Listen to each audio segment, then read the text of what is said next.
राम कुमार गुप्ता जी। श्री सदगुरुदेव भगवान, आपके चरणों में कोटि कोटि प्रणाम। महाराज जी, पूरा जीवन मांगते मांगते ही बीत गया है, लेकिन मांगना बंद ही नहीं हो रहा। नहीं, श्री जी से मांगो, एक दरबार ऐसा जहां मांगना ही मिट जाता है। मांगो, हम कहते हैं। हम लोग अभी उस स्थिति को नहीं पहुंचे, तो हमें जो चाहिए हम लाडली लाल से मांगे, मांगना मिट जाएगा। एक ही जगह है जहां मांगना मिट जाता है। ऐसे वो दानी हैं, कुछ भी संसार भी मांगो तो ऐसे कृपालु जानते हैं अपनी माया को, वो संसार भी देंगे और संसार से पार भी कर देंगे। ऐसे प्रभु हैं। मांगना है ये तो प्रभु से मांगो, प्रियालाल से मांगो, और वो ना दे तो कृपा मनाओ कि जरूर हमारा इसमें अमंगल होने वाला है, इसलिए मेरी प्रिया जो नहीं दे रही। ऐसा भाव रखो। समझ रहे ना? महाराज जी, मांगना भी तो नहीं आ रहा। हाँ, ये बहुत बढ़िया बात। हमें मांगना भी नहीं आता। जैसे गरीब आदमी चक्रवर्ती सम्राट के पास जाए तो उसे पूछा कि मांगो, तो कहेगा भैंस के लिए 1 साल के लिए हमें चारा दे दीजिए और परिवार के लिए 1 साल के लिए अन्न दे दीजिए। उसकी हिम्मत नहीं है कि वो कुछ, कि हमें एक राज्य दे दीजिए, वो नहीं मांग सकता, हिम्मत नहीं उसकी। ऐसे हम लोगों की बस इतनी मांग, छोटा परिवार, छोटा, इतनी मांग। हम ये नहीं कह सकते आप अपना परम पद दे दीजिए या हमें आप भगवत प्रेम दे, इतनी सामर्थ्य नहीं। नाम जप करते रहो, सब बात बन जाएगी। दिव्यांश जी सागर से। श्री हरिवंश। राधा वल्लभ श्री हरिवंश। गुरुदेव, आपके चरणों में कोटि कोटि प्रणाम।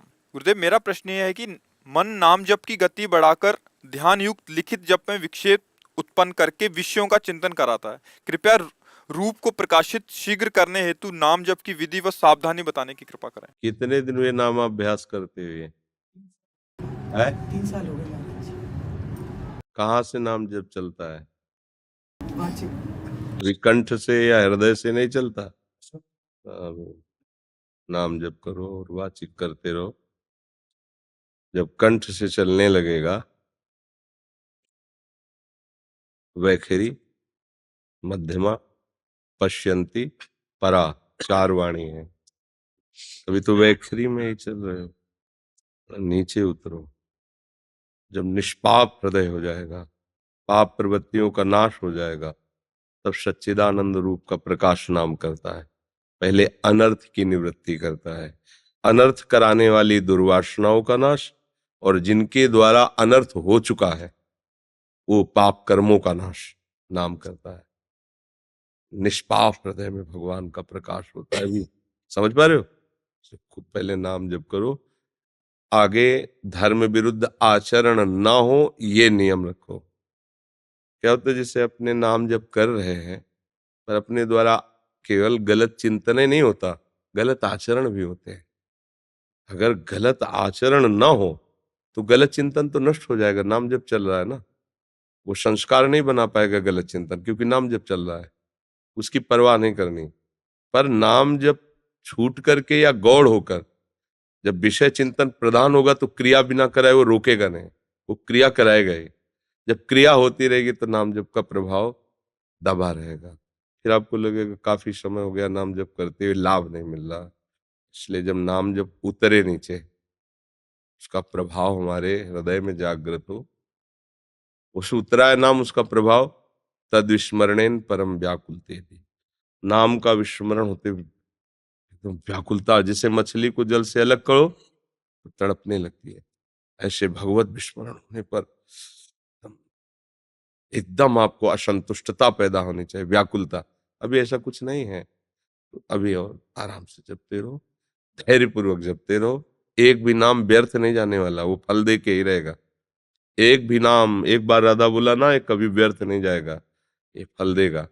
पर हमें ऐसे फल का इंतजार नहीं करना है जो मरने के बाद मिले। जीते जी निष्काम होकर, निर्विकार होकर भगवदानंद में डूबे, ये चाहिए। जीते जी आनंद मिल जाए, है नहीं? मरने के बाद तो प्रभु है ही है, वही संभालेंगे। पर कोशिश करनी चाहिए जीते जी गंदे आचरण बंद हो जाए, भगवद स्मृति से युक्त होकर सारे कार्य करते रहे, आनंदमय हृदय है, जीवन सार्थक है। अच्छे भाग्यशाली हो, जवानी अवस्था में तुम्हारा परमार्थ की तरफ आकर्षण है, नहीं इस समय तो मनोरंजन सुहाता है। हाँ, धैर्य पूर्वक चलना, कोई गंदे आचरण मत करना, नहीं आई हुई ये वृत्ति भी अपहरण हो जाएगी। ऐसा नहीं कि अपहृत नहीं हो सकती, ये भजन तो अपहृत नहीं होगा, जितना कर लिया वो जमा है, पर वृत्ति अपहरण हो जाएगी। भजन की गुंजाइश नहीं रह जाएगी यदि गलत मार्ग चल दोगे। तो अभी स्थिति तो है नहीं ना, जैसे स्थिति आ गई तो ये गलत मार्ग ही खत्म हो जाता है, सब उसके लिए शुभ और मंगल में प्रभु के सिवा और कुछ भासता ही नहीं। तो जो दुर्वासना होती है देहाभिमान के कारण होती है, देहाभिमान गलित हो जाता है, दुर्वासना रह ही नहीं जाती। मानो जैसे भुना हुआ अन्न है ना, वो फिर खेती में डालने पर जगेगा नहीं, ऐसे ही जो संत महात्मा भजन या जो भी उपासक भजन के प्रभाव से मन को निर्विषय कर लेता है, वो बहुतायत विषयों की हो तो भी भोग की उसके अंदर प्रवृत्ति ही नहीं रह जाती।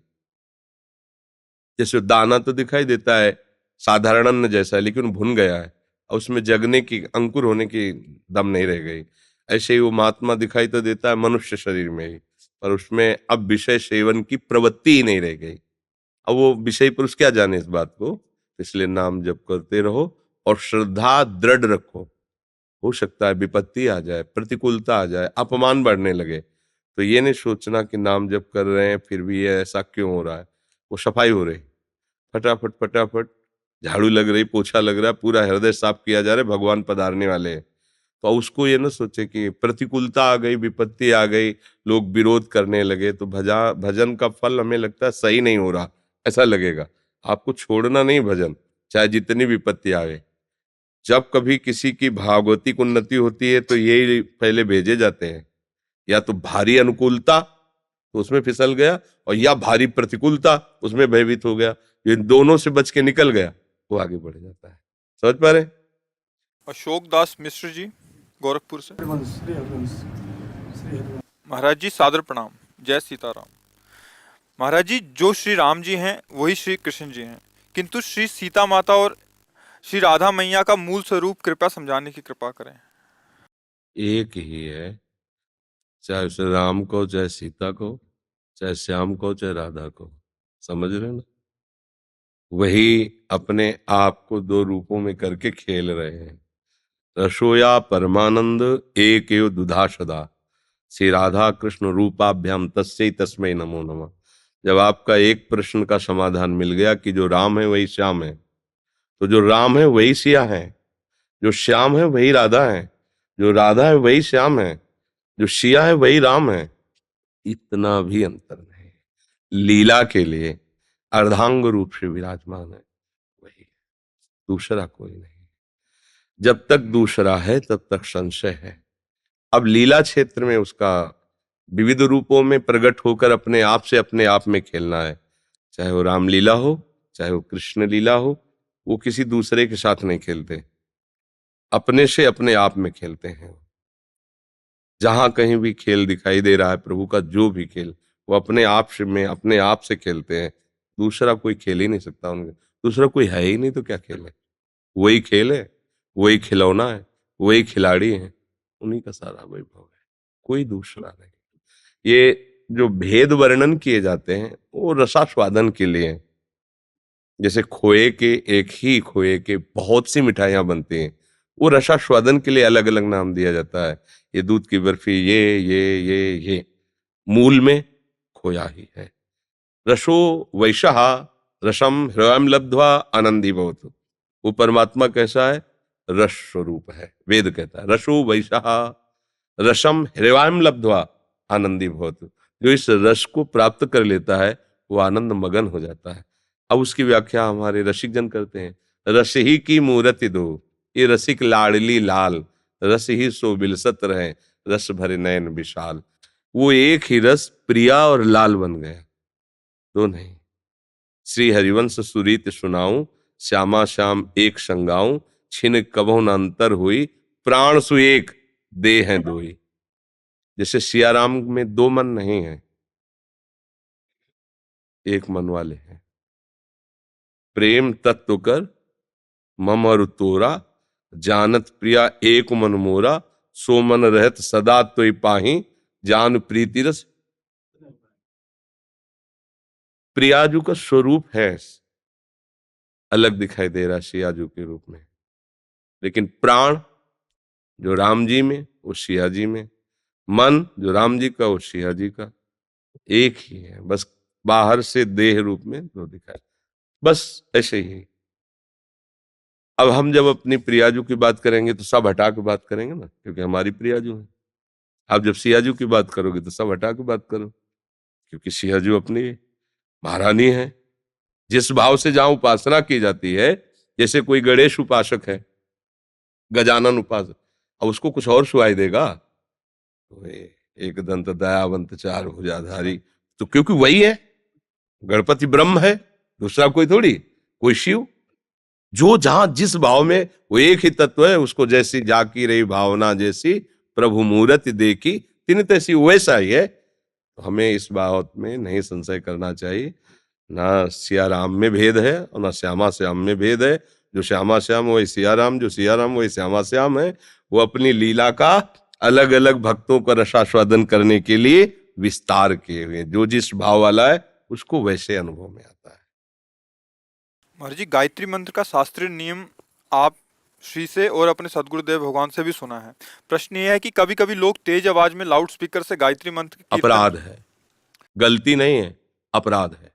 पंचाक्षरी मंत्र, गायत्री मंत्र, द्वादशाक्षर मंत्र, ये तभी तो बुद्धि भ्रष्ट हो जाती है, तभी तो उसका लाभ नहीं मिलता। नहीं, गायत्री मंत्र ब्रह्म स्वरूप है। धीमहि धियो यो न प्रचोदयात्, उस परम सत्य में हमारी धी पीड़ित कर दी जाए, ब्रह्माकार वृत्ति कर दे। अगर शुद्ध भाव से गायत्री जप करे, ब्रह्माकार वृत्ति, ऐसा थोड़ी। अपने लोगों तो गुरु कृपा से जो पुरस्चरण अनुष्ठान करने को अवसर मिला, क्योंकि ब्राह्मण घर में जन्म हुआ था, नैष्ठिक ब्रह्मचर्य दिया, तो गुरुजनों ने यही आज्ञा की। तो जैसे पैर थक जाते तो झोपड़ी थी जहां अनुष्ठान हो रहा, तो ऐसे पकड़ कर खड़े हो जाते, एक पैर ऐसे, फिर एक पैर चढ़ा के ऐसे, पूरा मूंज की मेखला और पवित्री चोटी में पवित्री धारण किए हुए, मूंज की पवित्री धारण किए हुए, और पूरा सुमुखम संपुटम चैव विततम विस्ततम तथा द्विमुखम त्रिमुखम चैव चतुष्पंचमुखम तथा खड्मुखो अधोमुखम व्यापकांज सकटम यम पासम, जो मुद्राएं, पूरी मुद्राओं सहित गायत्री का पूरा साक्षात ब्रह्म स्वरूप है। अब ये चीजें ऐसे थोड़ी कि माइक से बोली जाए। पता नहीं भगवान कैसी प्रेरितना देते हैं जो लोग माइक से मंत्रों का उच्चारण करते हैं, वैदिक मंत्रों को। मोबाइल में टोन लगाते हैं लोग। नहीं नहीं, बिल्कुल गलत है। मतलब ये ठीक नहीं है, इसीलिए बुद्धि ठीक दिशा में नहीं जा रही। नहीं तो लिखा है ना, भर्गो देवस्य धीमहि धियो यो न। हाँ, सत्य में प्रेरित करके बुद्धि को ब्रह्माकार कर देगी गायत्री, पर वो इसीलिए नहीं होता। पंचाक्षरी मंत्रों का कीर्तन लोग करते हैं, द्वादशाक्षर मंत्रों का कीर्तन, ये कीर्तन कीर्तन नाम का होता है, मंत्रों को तो गुप्त रखा है। पंचाक्षरी मंत्र जब गुरुदेव देते हैं ना, कैसे पर्दा करके और घंटा शंख बजवा के, पर्दा इसलिए कि ओंठ से भी तुम न जान पाओ, और घंटा शंख इसलिए कि नाम ध्वनि बाहर न जाने पाए गुरु मंत्र की। तब शिष्य के कान में, बोले कान फुकवाए हो, पहले देहात में यही कहते, कान गुरु मंत्र लेना नहीं कहे, बोले कान फुकवा लो गुरु से, मतलब कान में रख के एकदम बोले। और अब माइक में ये सब नहीं, ये कलयुग भगवान का प्रताप है। ये कलयुग भगवान का प्रताप है कि गुप्त मंत्रों का और गुप्त शास्त्र के भावों का। अब अब आप मांस मछली खा रहे हो, आप शास्त्रों की व्याख्या कर पाओगे? उन्होंने ऐसा क्यों लिखा तुम जान पाओगे? अरे पहले थोड़ा तो आओ, एकदम गड्ढे में कुएं में खड़े हो, थोड़ा ऊंचाई में सम में आओ, तब देख पाओगे वो क्या बोल रहे हैं। संतों की भाषा को ऐसे थोड़ी समझा जाता है। जैसे लोग है ना, मनमानी आचरण करें, उन संत ने वैसा लिख दिया, किसी महापुरुष, आओ तुम चलो हमारे पास बैठो, हम संयम बताएं, नियम बताएं, बैठो, तुम ही रोने लगोगे। ओहो, कैसा ही बात है, हम कैसा गलत सोच रहे हैं। अब मलिन बुद्धि है तो कुछ का कुछ तो दिखाई देगा। नहीं, मलिन बुद्धि का मतलब क्या होता है? कुछ का कुछ अनुभव में आना, इसलिए